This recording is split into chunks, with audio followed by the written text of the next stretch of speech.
Great to see you. Next time it won't be a year. All right, thank you. Ask Jay Clayton to come to the stage. Jay, who serves as the chairman of the SEC from May 2017 to December 2020, is a senior policy advisor and counsel to Sullivan and Cromwell. He also serves as an advisor to our friends at Fireblocks and sees a critical role for blockchain and capital markets infrastructure. We share a more casual style. For those wondering, I am calling him Jay because that's what he prefers. In fact, he told the SEC staff to just call him Jay, so we're doing that here as well. Joining us on the screen, it is my pleasure to welcome the current chair of the SEC, Gary Gensler. Chair Gensler is the second person to serve as the chair of both the SEC and the CFTC. Also, as we all know, he's no stranger to crypto, having taught the course on blockchain and money at MIT. It is a great honor to host this conversation between these two gentlemen, and I'm going to let them get this started. Jay, on to you. Thank you. Thank you. Okay, this works. Thank you, Asaf. Do we have Gary? Chair Gensler? We were ready for this eventuality, so I'll just sit here until Gary actually is here. There he is. Oh, good, good. There he is. There he is. All right. All right. Well, great to see you. Great to see you. It's been a long time. Yeah, Jay, you look like you have fewer gray hairs now that you're out of the job for about a year. Well, that's a good segue because I think people are here to hear you, not me. So, but if you ever want to turn the tables on me, feel free. Okay. Oh, I might do that a couple of times. All right, all right. So look, let's kick it off. Chair Gensler, markets are ever moving. I mean, a conference like this would not have been thought about 5 years ago, and I applaud the group for putting together a compliance-oriented conference for a new space. It's important. Just a broad question. Your assessment of where the SEC is and knowing that it's ever evolving, where it needs to go with respect to the regulation of crypto, and I know that's a broad term, but over to you. Well, I thank you, Jay. And you grappled with this. You came on board in 2017, a little bit earlier time in the crypto asset class. But we at the SEC are an investor protection agency. I mean, we have the three-part mission of investor protection, capital formation, and that which is in the middle, the markets. But at our core, everyone that's had the honor to be chair of this agency know it's about investors. And I think where we are right now is we don't have sufficient investor protection in this space, this $2.6 trillion asset class, worldwide asset class. You grappled with it, we're grappling with it now. And I think that new technologies do not long persist if they stay outside of the public policy framework. And this is an investment asset class, and it needs investor protection or people will be hurt and trust will be undermined. And so for those in the audience that are thinking, why has this got something to do with me? I think if you're a proponent of any of these projects or this space, without trust, the public is not going to stay with this class in the sufficient numbers that you would want long term. Yeah, well, look, I think you know that I agree that investor protection is the touchstone. And thinking about the long-term interests of our investors is the lens through which the staff at the SEC looks at everything. So, but let's talk about where we see this going, because let me say this. I'm now an advisor to a couple of firms in this space, and I'm sure that other firms that I advise are in this space, so let me get that on the table. I see promise for this technology, great promise in efficiencies, but I also see, like you do, that only happening in an environment of trust. If you look down the road, where do you see the opportunities for crypto technology, digitally represented assets, and the like? Look, we already, I'm going to stay technology neutral. That's my job. I'm not public policy neutral. I think that investor protection, capital formation, and that in the middle of the efficient markets, took an oath of office to really make sure we achieve those. But I think that the technology itself, with Satoshi Nakamoto, whoever she or he was, sort of has been a catalyst for change. It's around the globe, those in the payment business, central banks and private sector have started to think about payment systems a little bit different. There's some competition, so to speak, from decentralized bearer forms of value transfer. Now, some people will call it currency, but none of these projects have really taken on a full general embodiment of a medium of exchange, unit of account, and store of value. They've primarily been speculative stores of value and ways, as you so rightly said in 2018, and I think as recently as 2021 in a Forbes article, I don't think you mind if I would quote you back to you, Jay, that these have largely been, I think you were even more aggressive than that, but largely been about raising money for entrepreneurs. And as such, meet the time-tested definitions of an investment contract and are thus under the securities laws. Yeah, and any other of the array of definitions of a security in addition to an investment contract. And you've done a great job of articulating the principles behind that, which is the asymmetry of information between the project leaders and the public from which you're seeking funding. It's a fundamental principle that we have. And quoting back to you now, Chair Gensler, you've used the term Wild West, which I took, and let me say how I took it, and then get your reaction. Was you were comparing this to a time when private currencies were proliferating, unregulated, unstable. And I tie that to the financial crisis and instability in money market mutual funds and products where people looked at it as a safe store of value.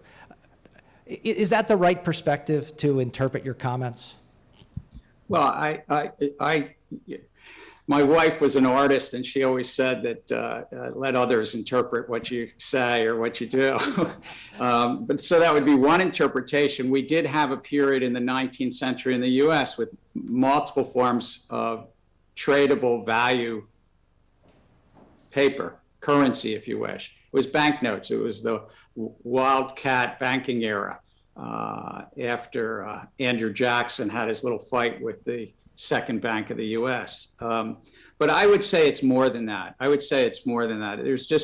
There's a lot of projects that have gone live, entrepreneurs raising money in the crypto markets, and they're turning to gatekeepers, lawyers to try to paper over, saying, how do we sort of avoid the authorities? And I don't think that's the right approach, but that's similar to the Wild West. How do we avoid the authorities?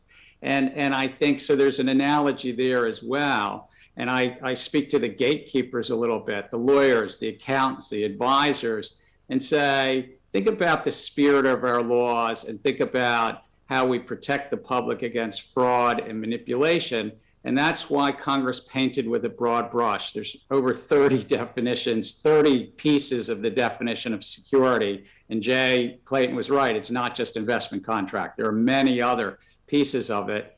And I'm not here to prejudge any facts and circumstances of individual tokens, but to the gatekeepers, bring your projects into the SEC, talk to us, whether it's a trading platform or a token, and find a path to registering and getting within the investor protection remit. Well, that sort of warms me up for the next question on my list, which is a lot of investing in crypto assets, digital assets, is retail. How do you see institutional investing evolving in this space? You know, I don't know how it's going to evolve, but I think it's not going to evolve well outside of the tenets of public policy. And I'm speaking about investor protection, but it's also guarding against illicit activity, what's called anti-money laundering and sanctions and the like, tax compliance. It's also guarding for financial stability. And I think that institutional investors want to see more progress made also on custody, because at the heart of this technology, if you steal the private key, the cryptographic key, you steal value. And so there's a bunch of places to make progress. Number one is, what's the value proposition of any of this? That's for the markets to decide. That's not for the official sector. But for the number two is ensuring that it's within public policy frameworks. Okay, so with that, let's unpack that a little bit. People refer to CeFi and DeFi. I like to think about it as a number of central nodes in a system, a clearinghouse, for example, an exchange, an issuer, and the like. And people talk about DeFi as eliminating some of those nodes. Assume, as I do for most people, that people have the best intentions. How do we look at regulating a system where we're moving from CeFi, where we regulate the nodes, it's very efficient to regulate at those nodes, to a more decentralized system? I see that as a challenge. If I can ask you, you say best intentions. You talk about that some people would have incentives to avoid the anti-money laundering laws, or incentives to avoid, because Bitcoin's being used for ransomware around the globe. There's like incentives here to use a bearer form of value transfer. And that's what a lot of this is. It's a bearer form of value transfer. We already have digital money. Yeah. We use it every day of the week. We use digital money. So what do you mean when you say you view... Yeah, let me try and make this easy. Bearer instruments, we've dealt with for the last 50 years. We don't tolerate bearer instruments. Let's just leave it at that. What I'm saying is using the combination of certain technologies. I know you're technology agnostic, but tokenization together with smart contracts to drive efficiency in let's say, the traditional as well as the new digital asset space. If what you're doing is eliminating, for example, a clearinghouse, or allowing just peer-to-peer transactions, how do we look at that, given that it's not bearer instruments, but we want to be able to bring that type of form into our regulated environment? So I think that what you find, economics does drive usually towards some centrality. I think that it's rare to have a trading market, a lending market that doesn't have some centrality. The history of finance tells us that. But let's take what you just asked about peer-to-peer. Mm-hmm. We had peer-to-peer lending start. It was so-called peer-to-peer lending start 2005, 2006. Out of Europe, came to the US and everything. And the SEC had to, at that point in time, sort of say, how do we address this? Mm-hmm. It took 2 or 3 years. It took, yes, an enforcement action. Yes, it took the definition of what is a security. In that case, I think it might have been the Howey test, but it might have been another one, to say that the so-called peer-to-peer lending platforms were actually raising money on the one hand, pulling those funds, offering a return, and based upon their efforts, then lending that money out to others. And I think that the so-called decentralized finance has spurred some real innovations, but it still has some centralization. It's offering, in many instances, a return. Some of the tokens inside the platforms have governance, have rewards, have staking fees or other returns. So again, sometimes I toss it back to you, Chair Clayton, is that you had to grapple with this for 3.5 years in the job. A lot of these things, whether they're decentralized, so to speak, there's important aspects about these that are providing the traditional financial services. Look, I think we're, not surprising. I think we're very much of the same mind on this, which is what is the form and function that's being provided? What is the product? And map that to the traditional product space and look to that for the type of regulation that applies. There's an old saw that you probably well know and your audience maybe is familiar with, but similar activities should have similar regulation. Yeah. And, so new technology came along in the 1990s. It was called the internet. And then our predecessor, Arthur Levitt, who was a fabulous chair of the agency, I think we could have some bipartisan agreement on Arthur being a fabulous chair. And did we get bipartisan agreement on that? Yes. Okay, all right. But Arthur's commission, I mean, it was many commissioners, had to grapple with what do we do when the internet comes along? Do similar activities still get similar protections, investor protection and like? So if we call something centralized finance and it's a platform, the big trading and lending platforms have commingled activity. They have custody function, they have trading function, they have order routing function, they match buyers and sellers. Mm-hmm. So shouldn't we have the same protections of custody, of order routing, of anti-manipulation, guarding against wash sales, having the transparency in those markets for the retail public and the institutional public you mentioned to benefit from those kind of common sense rules of the road that in our case were adopted by Congress in 1934 to clean up the stock market of the 1920s. Look, I think your analogy to the digitization of trading or the electronification of trading, however you want to call it, through the 90s into the early 2000s is a very good one.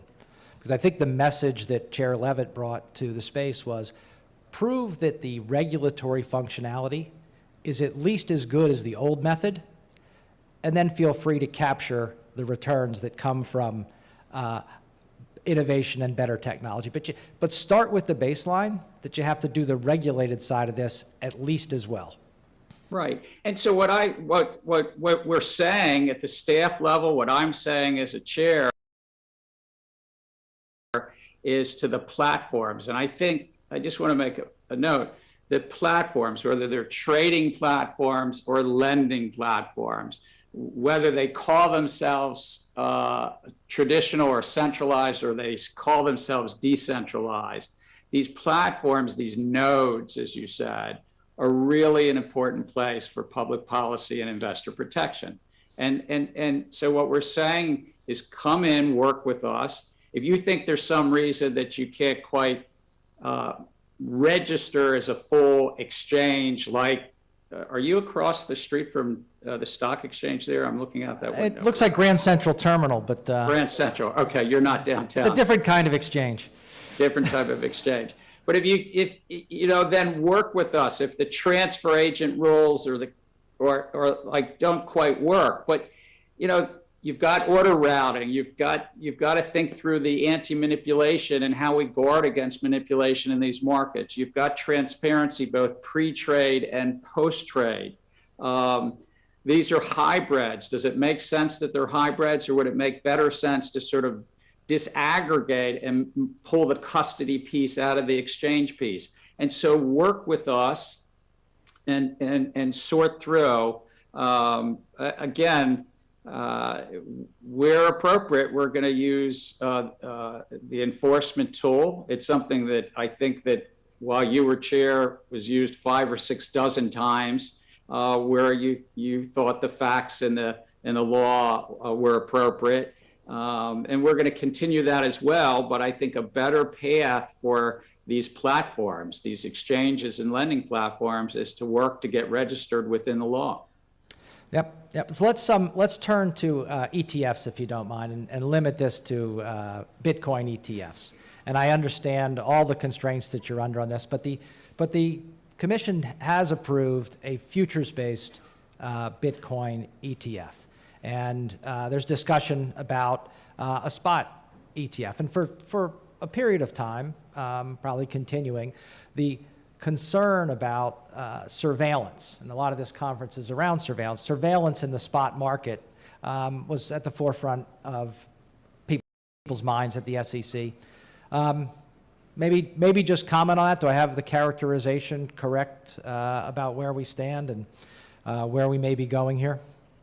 Well, you know better than anyone in that audience, as a chair of a 5-member commission, we're advised by counsel not to comment on pending matters before the commission.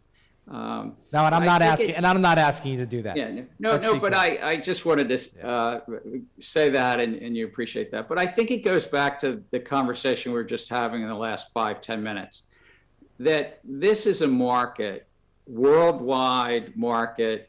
You mentioned Bitcoin.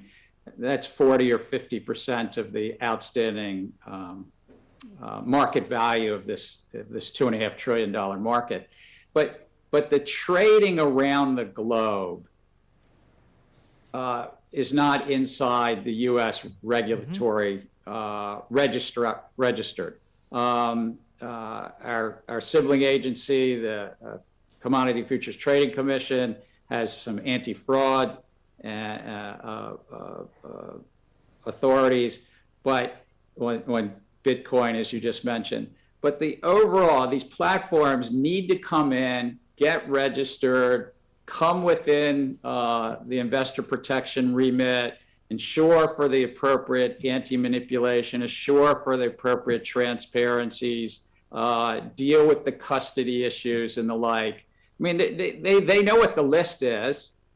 We kind of know what the lists are. You did as well. I have a question back for you. Why do you think in 2018, 2019 that you weren't, I mean, I'm learning here, but weren't more successful to get this Wild West, and yes, it was a Wild West back then too, my friend, to register these platforms?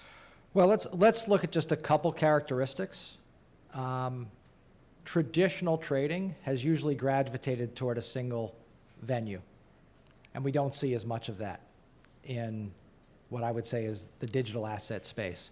Even in the commodity space, physicals move around the globe and the like, but trading has generally centralized at whether it's the London Metals Exchange or others. And again, you know this better than I do from your commodity days, but here in digital assets, it's very dispersed globally, which makes a single regulatory net much more of a challenge. So I think that's there.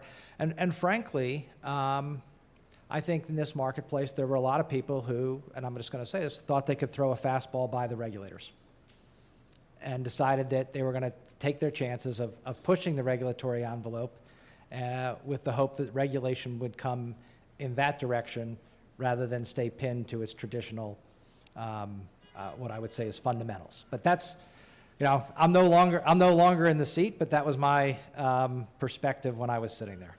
Yeah, I don't know whether the history of baseball ties it to the Wild West. I think it might be, it might have been in upstate New York or something.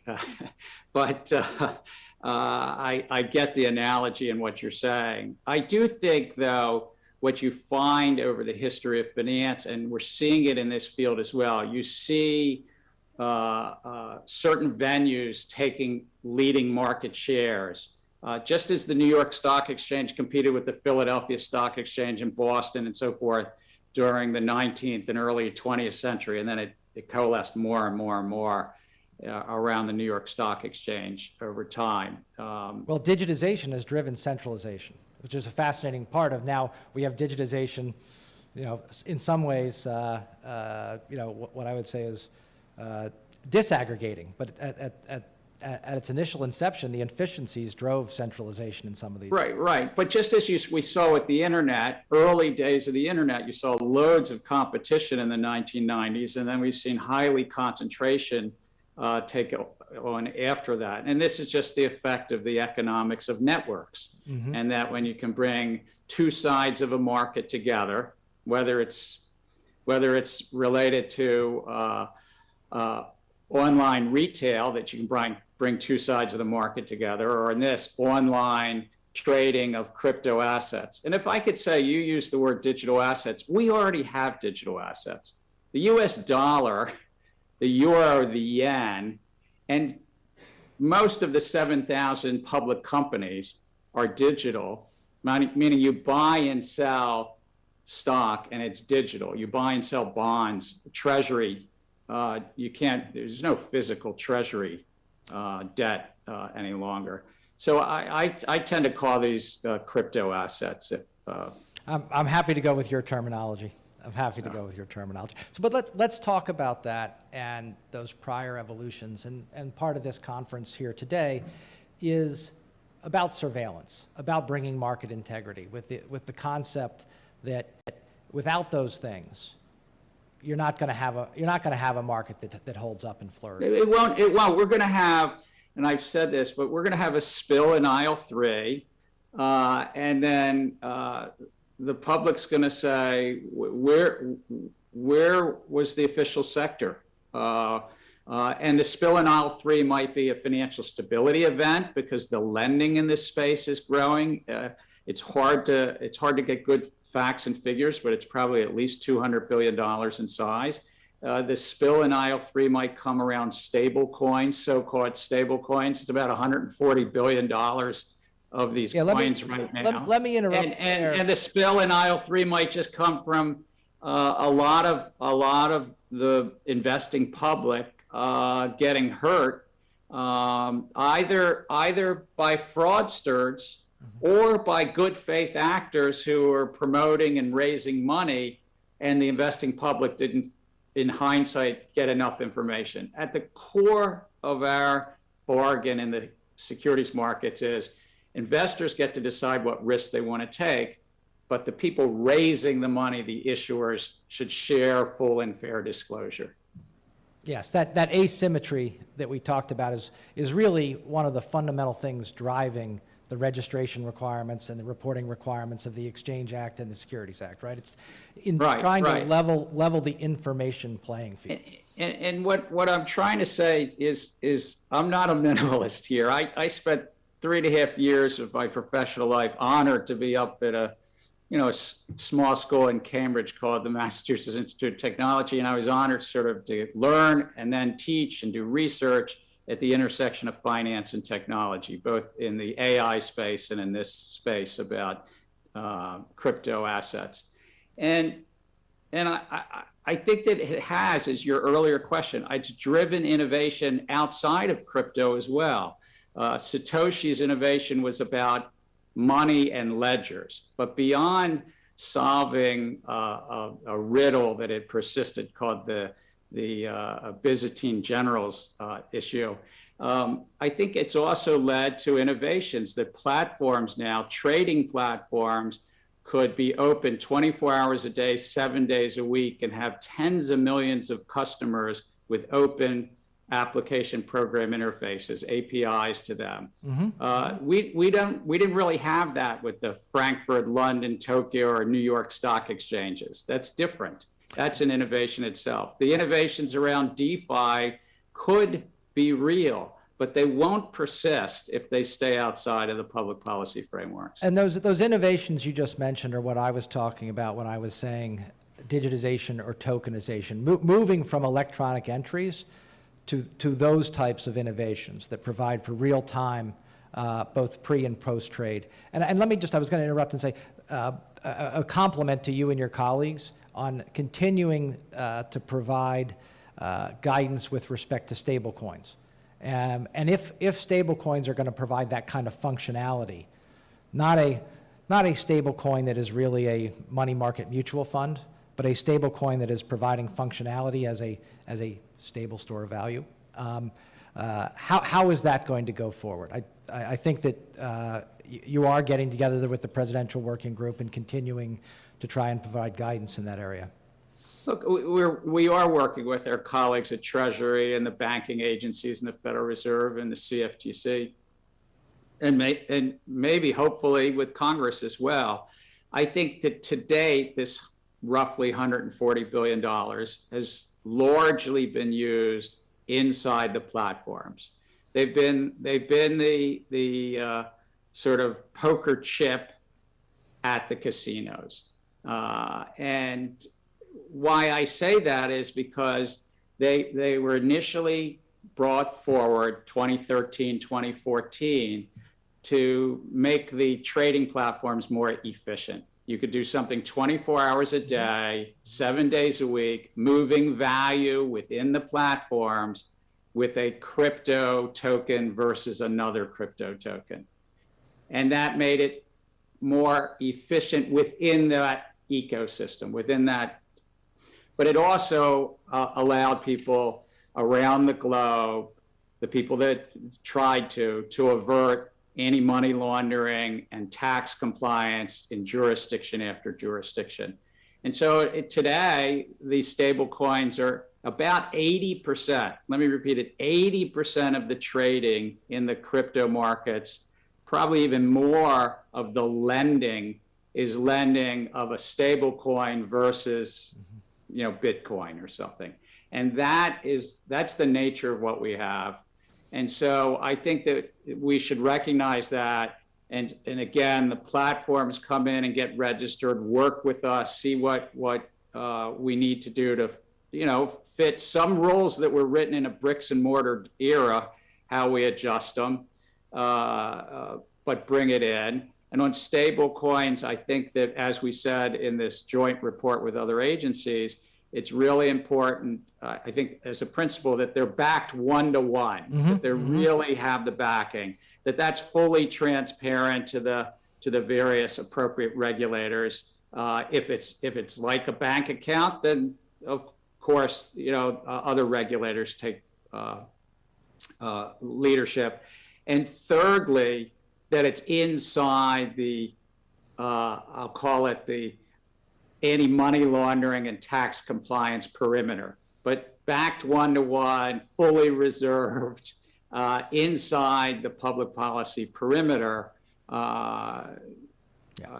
Those are the key principles. And I'll just say that from my perspective as a citizen, former regulator, we've had so many hard-fought wins in AML, combating terrorist finance, tax evasion. We shouldn't be giving those up.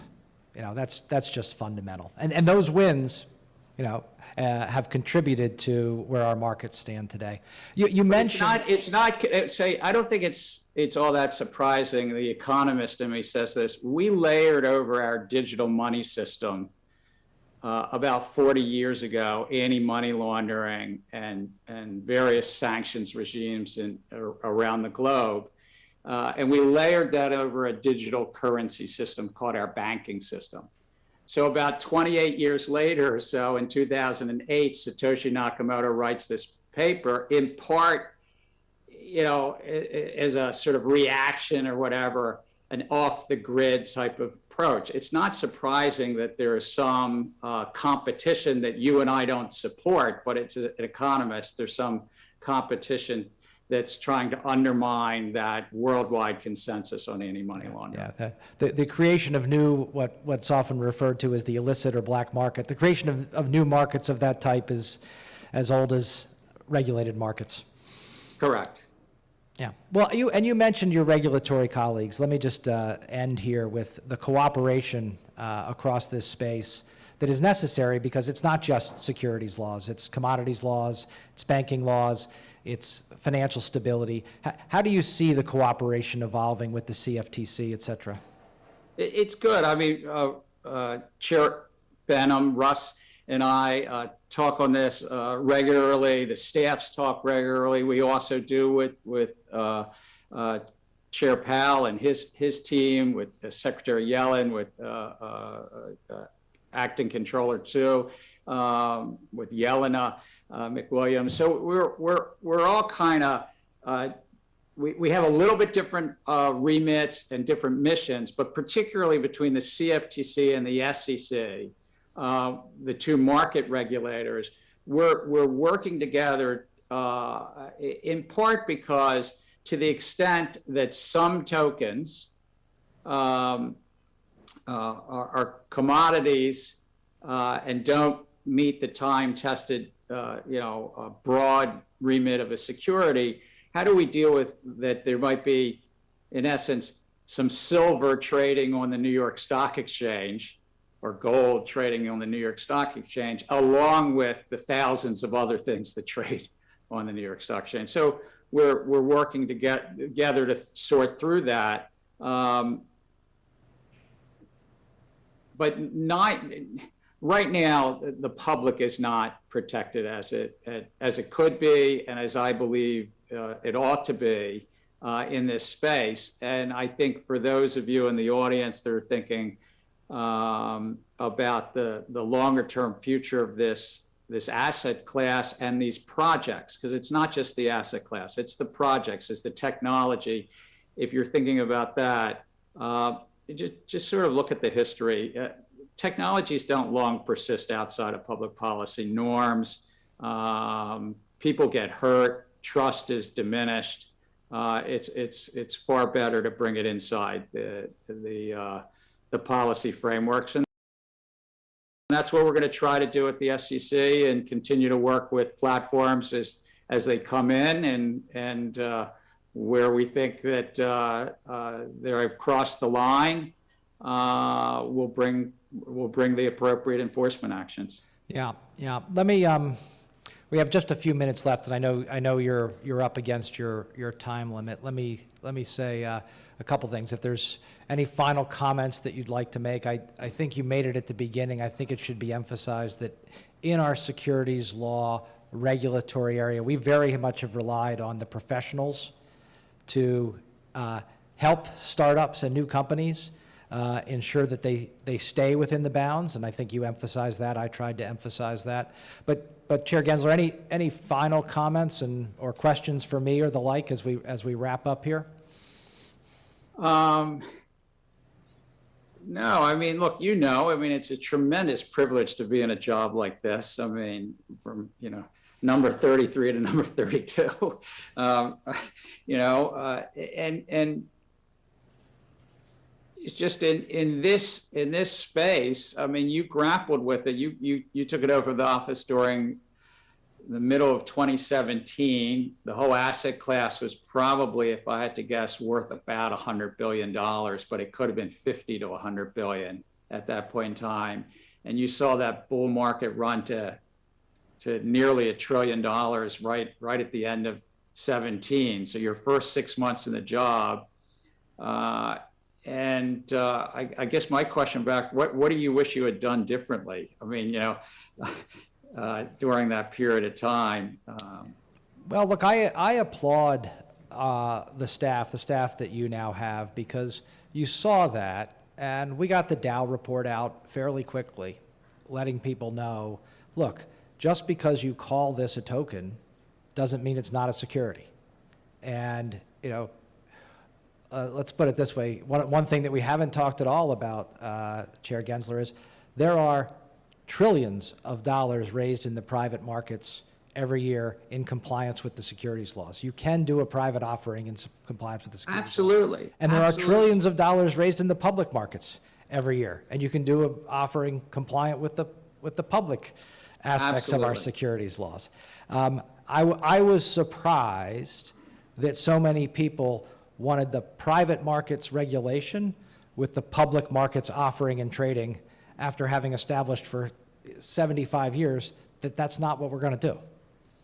So I was surprised, and let people know that the securities laws apply, give them time to comply, and then people who didn't comply, that we have, these aren't my decisions, these are the staff's decisions as to pursuing cases and the like, but letting the public know that this is an area where regulation is going to apply. And I think this conference is all about trying to bring this very promising technology within a regulatory net where we can have the appropriate public confidence. So that's how I looked at it.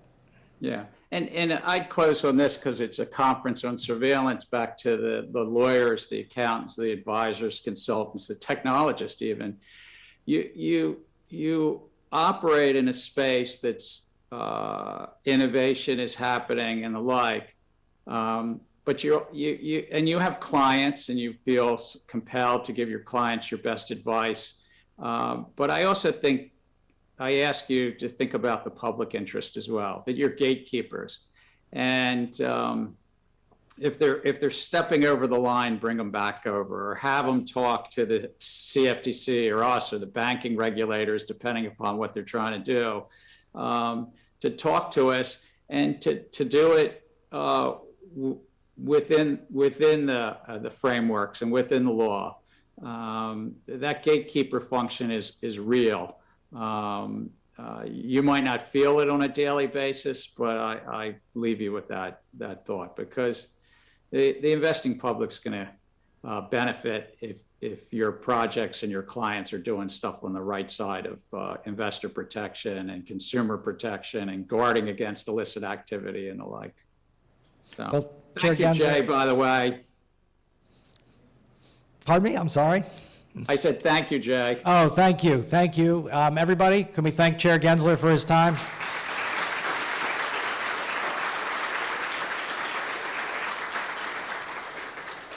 Great to see you. Next time it won't be a year. All right, thank you.